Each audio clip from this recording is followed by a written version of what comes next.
Olá, queridos, graça e paz. Então vamos lá? Mais um dia se alimentando do pão do céu. Por favor, compartilhe essa palavra, dê um like, comente, seja uma bênção nas mãos do Senhor.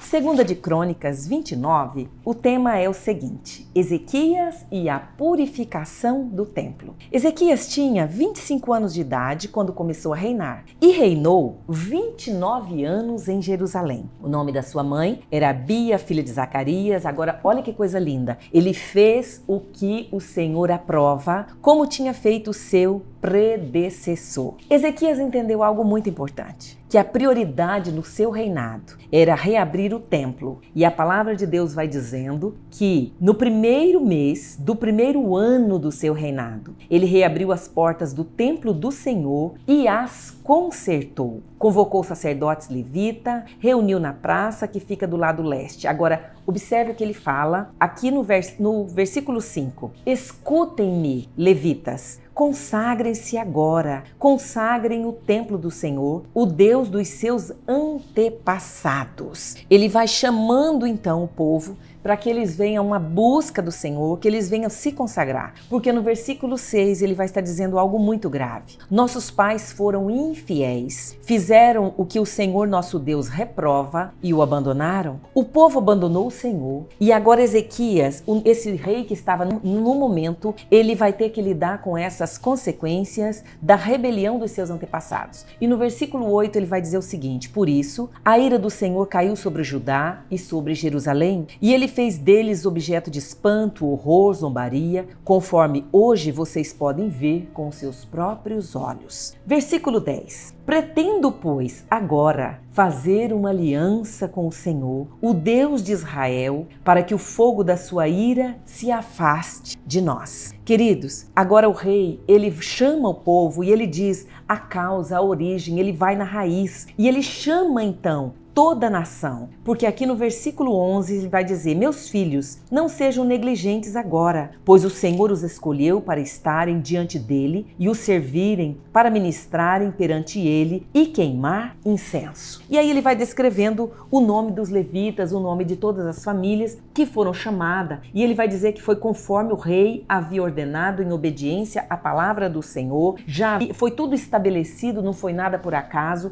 era tudo organizado com um propósito. Mas agora vamos para o versículo 29, porque o que houve foi algo lindo. Toda a nação respondeu o chamado, toda a nação vieram para adorar o Senhor. E o versículo 29 ele vai estar dizendo assim: então o rei e todos os presentes ajoelharam-se, adoraram. O rei Ezequias e os seus oficiais ordenaram aos levitas que louvassem ao Senhor com as palavras de Davi e do vidente Asaf. Eles o louvaram com alegria, depois inclinaram suas cabeças e o adoraram ao Senhor. E aqui diz assim, que foi restabelecido o culto do templo. Ezequias e todo o povo regozijaram-se com o que Deus havia feito por seu povo, e tudo em tão pouco tempo. O Senhor é um Deus digno de ser adorado e o Senhor quer fazer maravilha no nosso meio. Vamos para o Salmo 85? O Salmo 85, o título é para o mestre de música, Salmo dos Coraitas. E esse salmo, logo no versículo 1, ele vai dizer: foste favorável à sua terra, ó Senhor, trouxeste restauração a Jacó, perdoaste a culpa do teu povo e cobriste todos os seus pecados, retiraste todo o teu furor e te afastastes da sua ira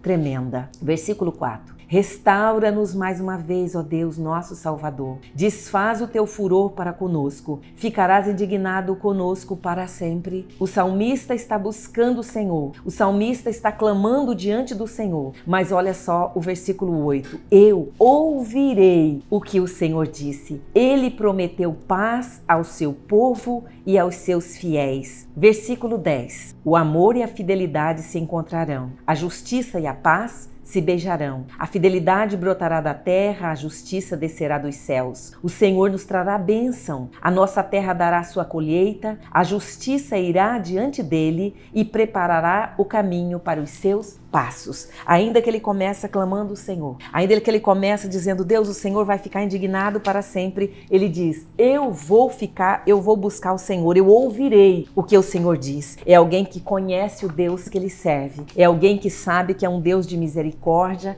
que é um Deus de fidelidade. Agora vamos para João, o Evangelho de João, o capítulo 18. O tema do capítulo 18 é a prisão de Jesus, mas nós vamos estar lendo a partir do versículo 38. E aqui Pilatos vai fazer uma pergunta muito interessante para Jesus durante aquele interrogatório. Versículo 38, Pilatos vai perguntar, o que é a verdade? Perguntou Pilatos. Ele disse isso e saiu novamente para onde estavam os judeus. E olha só, Pilatos vai dizer, não acho nele motivo algum de acusação. Contudo, segundo o costume de vocês, devo libertar um prisioneiro por ocasião da Páscoa. Querem que eu solte o rei dos judeus? Sabe, queridos, Pilatos ele estava receoso, ele não estava entendendo a atitude das pessoas, delas querendo crucificar Jesus, mesmo ele interrogando, mesmo ele fazendo pergunta, e ele dizia, mas eu não vejo nele culpa alguma. Sabe, quando nós vamos aqui para o verso 14, tem algo muito interessante. Era o dia da preparação na semana de Páscoa, por volta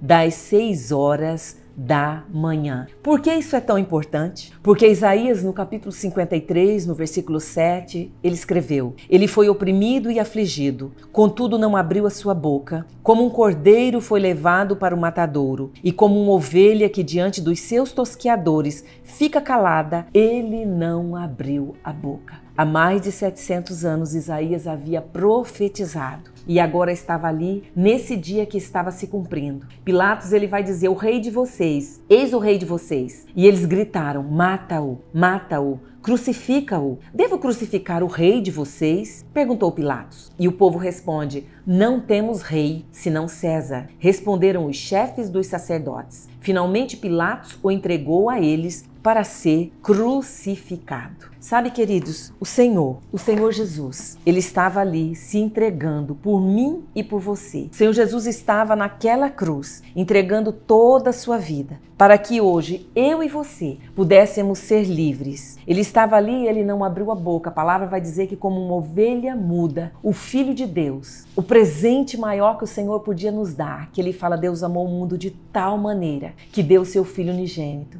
que o Espírito do Senhor venha sobre a minha vida e a sua vida e que nós possamos responder a esse amor do Pai e abrir o nosso coração para que o Senhor Jesus venha fazer morada, para que o Senhor Jesus venha ser aquele que nos dirige para o coração do Pai. Seja uma bênção nas mãos do Senhor, graça e paz.